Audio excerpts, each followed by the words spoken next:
Magluto tayo ng chow mein, chicken chow mein. Para sa ating marinade sa chicken, lagyan ng soy sauce, black pepper ground, himasa, at itabi. Para naman sa pasta, lagyan ng tubig ng asin at mantika. Kapag kumulo na, ilagay ang pasta at lutuin ito ng mga 5 minutes lang. Egg noodles ang gamit ko dito. Isa ang marinate ng chicken hanggang sa magbago ang kulay. Haluin ito at itabi muna. Sa parehong lutuan, igisa muna ang carrot, repolyo,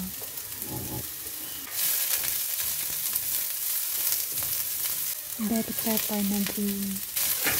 Igisa lang ito ng bahagya at lagyan ng kunting asin.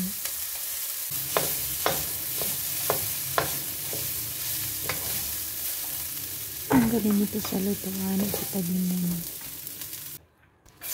Iprito ang pasta. Ilatag ang pasta sa lutuan para maprito yung ilalim. Check muna kung okay na, pwede mo siyang baliktarin at yung kabila naman, kailangan huwag mo siyang mahaluin. Hayaan mo lang siya dyan hanggang sa maprito mo. Para naman sa sauce, lagyan ng soy sauce, oyster sauce, chili sauce, jaggery or pwede rin asukal, ihalo at itabi. Balik tayo sa pasta. Ito po ay pwede na hanguin at itabi. Mag-isa ng sibuyas at bawang hanggang sa maging aromatic siya.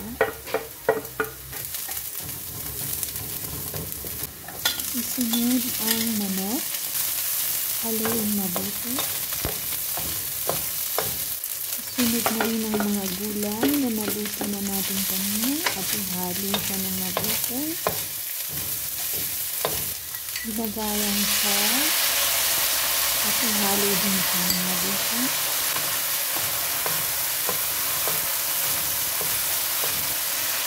Lunod ang pasta. Tapos na ihiwa-hiwalay ito.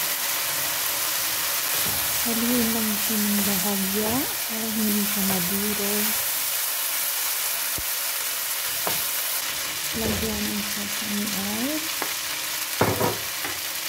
at haluin ulit.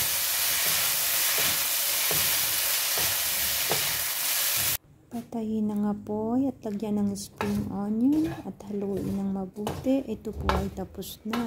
Ready na po itong kainin. Tara, kain na tayo.